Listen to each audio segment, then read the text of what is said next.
What's up everybody, Jesse here with another quick gaming news roundup. Today, we have a bit of everything from across the gaming spectrum. More news covering the Nintendo Switch, Star Wars, Zelda, and more. Remember to leave your thoughts on everything in the comments below, and let us know what type of news you would like to see us cover in the future. Would you like more of a focus on Nintendo news, developer interviews, or a larger variety of different things like we've been doing? Would you like to see more gameplay of the specific games we're talking about, or would you like us to keep the screenshots of the articles like we have been doing so you can read along with us? With all of that out of the way, let's get started. The Legend of Zelda Wind Waker HD has a new any% speedrun world record, which was set in 1 hour, 35 minutes, and 57 seconds. Don't ask me how they did it. It takes me longer than that just to reach the Forsaken Fortress, so I'm completely clueless. When the director of Star Wars Battlefront 2 was asked if the game could make it to the Switch, he said that's a question for another day. So maybe they're seeing how well it sells or how well they can get it running before they begin confidently saying it will release on the Nintendo Switch. If it does, I'll definitely be pre-ordering. Star Wars on the go would be awesome.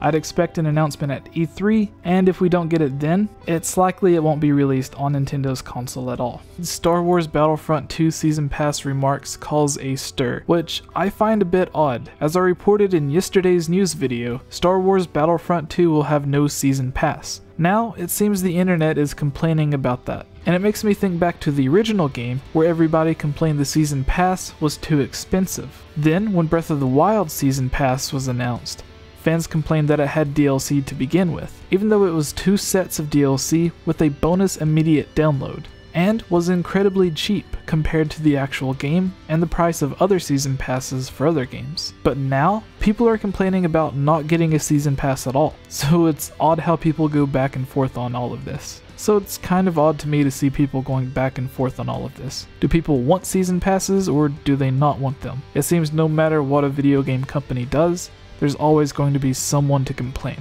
We do have some good news though. Star Wars Battlefront 2 is launching on PlayStation 4, PC, and Xbox One on November 17th, and it'll cover every era of the series, not just the original trilogy. So hopefully we can get some awesome maps from episode 8 that we don't even know exist just yet. Bad news for Horizon Zero Dawn fans, the game is likely to make its way on many Game of the Year lists this year, especially from PlayStation fans, but it turns out some of you trophy collectors may have a hard time getting that platinum. It turns out a few different trophies are glitched, some of which unlock way later than they are supposed to, and some never unlock at all. Next up, ARMS isn't even out yet, and Nintendo's hosting an invitational for the new competitive fighting game. I don't think ARMS will grow the fan base that Smash Bros. Has in the competitive scene, but I am loving Nintendo's cartoony, fun, family-friendly approach to different genres. Splatoon was a great, unique take on the shooter genre, and ARMS seems to be doing the same thing for the fighting genre. It makes me wonder what to expect next from Nintendo. What genre do you think they'll take on next? Pokemon Red and Green are both nominated for the Hall of Fame. They said the finalists for the World Video Game Hall of Fame class of 2017 have been announced, and Pokemon has made the list. The original Pokemon Red and Pokemon Green games that kicked off over 20 years of Pokemon fun are under consideration to join some of the most memorable and influential video games in history. An international panel of video game journalists and scholars will choose which titles join such previous inductees as Super Mario Bros., Sonic the Hedgehog,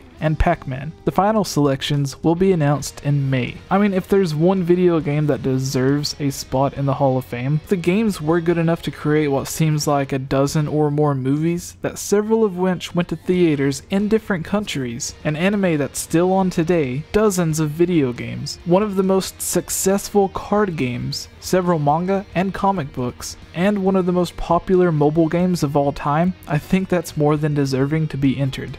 Especially when you compare it to Sonic, where Sega themselves even released a statement apologizing to fans about the low quality of games in the series that they have released, and basically promised to actually try and make the next game better. Enterbrain CEO says Dragon Quest IX will sell over 5 million copies and beat out Pokemon, seeing as Dragon Quest IX is on 3DS, PS4, smartphones, and the Nintendo Switch, which also has no games, and Pokemon is only on the Nintendo 3DS. If it didn't outsell Pokemon, that would be kind of disappointing. Nier Automata DLC lets players dress like original Nier characters and fight the CEO of Square Enix. This shows Square is listening to fan feedback and letting fans beat up on the owner of the company for releasing years worth of bad games. Okay, horrible joke, I know. But I love Square, and this just makes me want to see Miyamoto in a Zelda game or Reggie in Smash Bros. As a boss. Finally, we have official Legend of Zelda Breath of the Wild pocket watches that can be won from Crane Games in Japan. But if you don't have a pocket full of quarters or live in Japan, you can easily import them for $20 to $30 plus shipping. And if I'm being honest, I would lose more than that trying to win them fairly playing the claw machines. Once again, if you're a fan of this channel, feel free to join our public Discord to chat with fans of this channel, myself, and fans of Nintendo and Zelda. Please subscribe, like, and leave your thoughts on today's news in the comments below. And once again, I want to give a shout out to my top 10 best and worst of Breath of the Wild. So if you want, please go check out that video. I want to thank you all for watching this video and welcome to the end slate. If you're a fan of these videos, you can follow me on Twitter for updates on future videos at GameOverJesse. Please subscribe, like, and let us know your thoughts in the comments below. If you would like to watch even more of my videos, click the video to the left or let me know what types of videos you would like to see in the future. I would like to take the rest of this time to thank all of my Patreon supporters. If you're a fan of this channel and would also like to help us out by becoming a Patreon supporter and get some awesome rewards for yourself, like being a part of my videos, shoutouts, custom avatars, giveaways, being added to our private Discord to chat during live streams, and more, please visit patreon.com/GameOverJesse, where even smaller supporters at the $1 level will get you some awesome stuff. Finally, a huge thank you to this month's supporters: George Says Hi, Link Uses the Triforce, Transcendent Sacred Courage, Glenn Cassio, Prey Warrior, Victopedia, Rusty Caulfield, Robert W., Amanda Pina, Lunarium, Chris Gasparin, Harris Priest, Lovable Christie, Key of Time 15, Jerome Measure, Daryl Quinnen, Furzin 16, Kadron, Magic Tech Review, and the Itch Network.